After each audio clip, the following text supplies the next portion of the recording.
Banyak yang diajarkan saat kita masih sekolah dulu, dan banyak ilmu tentang sains yang kita pelajari.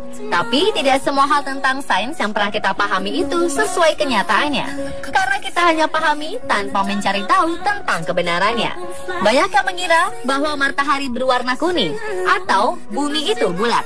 Tapi pada kenyataannya bahwa matahari itu tidak berwarna kuning atau bumi itu bulat. Dan banyak lagi hal tentang sains yang tak sesuai kenyataannya. Berikut On The Spot merangkumnya dalam 7 mitos tentang sains yang tak sesuai kenyataan.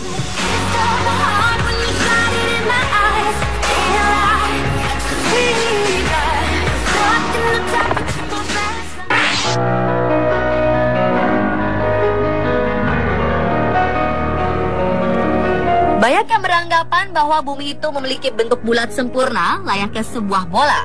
Padahal sejak awal, planet bumi memang tidak bulat sempurna akibat perputaran rotasinya. Air di permukaan bumi lebih banyak terkumpul di kawasan khatulistiwa dibandingkan dengan di kutub. Para ilmuwan sendiri mengamati terjadinya penyusutan lemak di lingkar khatulistiwa. Akan tetapi, kemudian terjadi perubahan. Di sekitar pertengahan 1990-an, diketahui bahwa bentuk bumi telah berubah. Dan bumi kembali tambah gendut di lingkar pinggangnya, sama seperti bola yang ditekan dari atas dan bawahnya. Seperti buah pir, namun mereka tidak memiliki alat untuk memastikan mengapa hal itu bisa terjadi. Peneliti menemukan mencairnya gletser di Greenland dan Kutub Selatan akibat pemanasan global merupakan kontributor terbesar terhadap membengkaknya lingkar pinggang bumi karena banyak air yang dibawa ke khatulistiwa. Menurut data, dua belahan bumi kehilangan 382 miliar ton es per tahunnya. Berkurangnya beban yang perlu ditanggung benua memungkinkan tanah untuk naik dan membuat planet menjadi lebih bulat. Namun proses ini membutuhkan waktu ribuan tahun. Kita harus lebih peduli dan mengurangi dampak pemanasan global agar kehidupan tetap lestari untuk anak cucu kita nanti.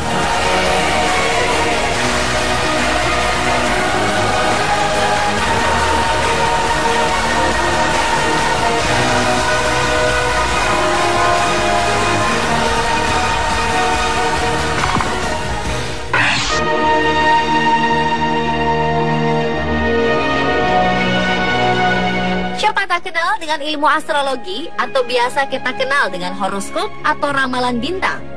Di zaman modern ini semua mengetahui horoskop. Mungkin sebagian dari Anda sengaja membeli majalah hanya untuk mengetahui ramalan bintang Anda hari ini.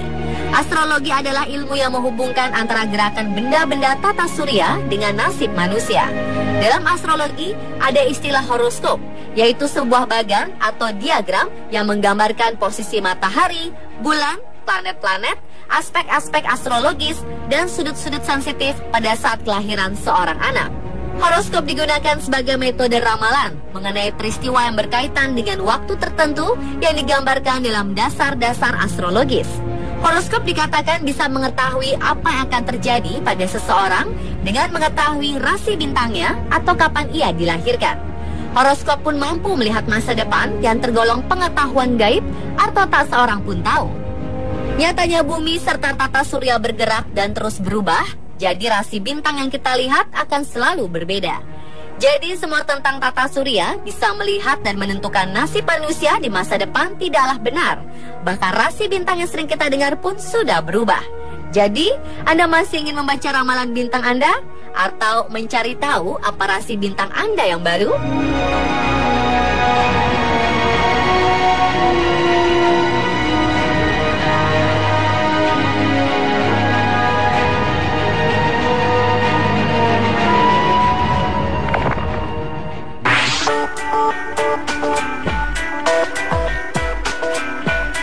Banyak di antara kita mengira bahwa telepon seluler yang kita pakai di kehidupan sehari-hari kita memantulkan sinyal dari satelit. Nyatanya, sistem kerja pada telepon seluler tidak memantulkan sinyal dari satelit luar angkasa. Cara kerja telepon seluler biasanya menggunakan sistem nirkabel atau yang disebut juga wireless, di mana telepon seluler yang digunakan tidak membutuhkan sambungan telepon dan menggunakan jaringan BTS yang merupakan singkatan dari Base Transceiver Station. BTS ini dapat menghubungkan komunikasi secara wireless dengan sesama pengguna telepon. Pengirim suara diterima oleh mikrofon, kemudian mikrofon mengubah gelombang suara menjadi sinyal listrik. Kemudian dipancarkan lewat telepon seluler ke BTS yang paling dekat, lalu setelah itu diteruskan lagi ke BTS terdekat dan disampaikan ke penerima suara. Dan yang terakhir adalah mengubah gelombang suara lewat alat yang disebut speaker. Jadi, telepon seluler yang kita gunakan tidak memantulkan sinyal ke satelit melalui ke tower BTS terdekat.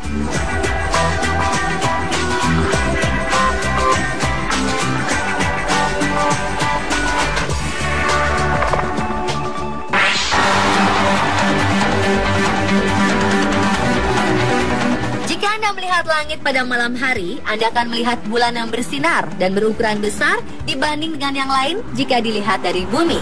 Bulan adalah satu-satunya satelit alami yang bumi miliki. Jika dilihat dari posisinya, bulan adalah benda angkasa yang paling dekat dari bumi.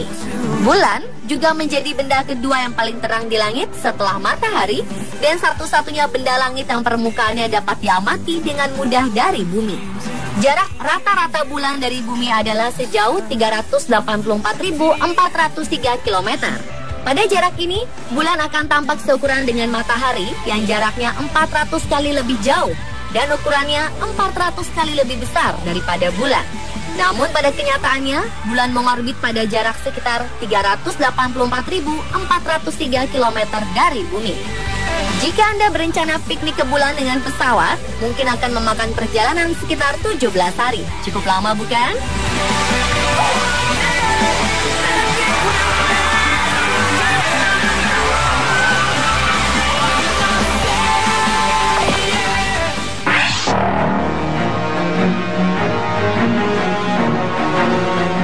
Anda pernah berpikir berapa suhu di ruang angkasa? Bumi dan Stasiun Luar Angkasa Internasional atau ISS menerima panas dari matahari. Namun cara perpindahan panasnya sama sekali berbeda. Perpindahan panas secara konduksi dan konveksi tidak terjadi di luar angkasa karena di sana tidak ada udara. Perpindahan panas di luar angkasa yang hampa udara hanya terjadi melalui radiasi. Energi panas dipindahkan melalui perubahan bentuknya dari panas menjadi cahaya. Energi dari matahari dipindahkan dengan cara radiasi hingga mencapai bumi. Panas ini memanasi lapisan udara hingga suhu yang sesuai untuk kita dapat hidup. Sementara di luar angkasa tidak ada konduksi atau konveksi lapisan udara yang mampu menjaga suhu sehingga sesuai untuk manusia. Jadi, bila ada sinar matahari, benda yang terkena sinar tersebut akan menjadi semakin panas. Apabila sinar matahari sudah tidak lagi menyinari benda, maka benda tadi akan segera menjadi dingin. Jalur sinar matahari di dekat bumi, suhunya bisa mencapai 121 derajat Celcius.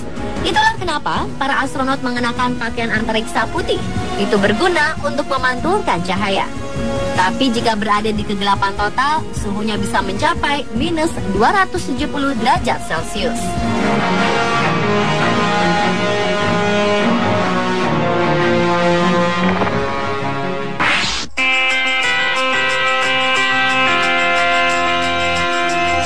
Mungkin Anda mengira gurun adalah daerah yang berpasir, berbatu, dan gersang, dan sejak lama gurun Sahara menjadi gurun terluas. Tapi faktanya ada juga gurun yang berupa kumpulan es, yaitu Antartika sebagai gurun terluas di dunia. Fakta lain dari gurun yaitu sepertiga dari daratan di bumi ternyata adalah gurun. Gurun Antartika termasuk golongan gurun kutub dan terletak di benua Antartika. Memiliki luas kurang lebih 14 juta kilometer persegi atau 5,5 juta mil persegi yang menjadikannya sebagai gurun terluas di dunia. Gurun Antartika ini ditutupi oleh es yang sangat dingin dengan suhu yang bisa mencapai minus 85 derajat hingga minus 90 derajat Celcius di musim dingin. Dan di saat musim panas akan lebih tinggi 30 derajat Celcius dari musim dingin.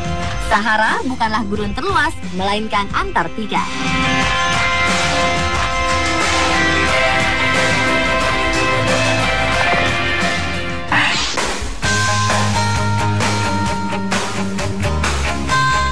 Anda pasti beranggapan jika matahari berwarna kuning. Ini terlihat saat sore hari menjelang, di mana cahaya berubah menjadi kuning dan jingga terang bila dilihat dengan mata telanjang. Permukaan yang berwarna putih mengambil pencahayaan lokal.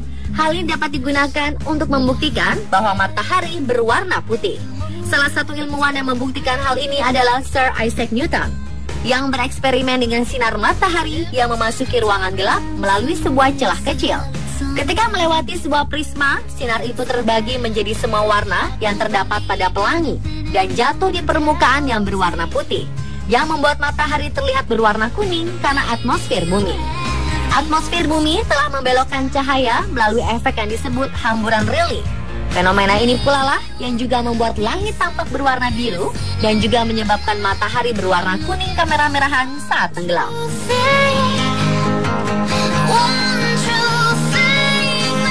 Dan pemirsa, itulah 7 mitos tentang sains yang tak sesuai kenyataan versi On The Spot.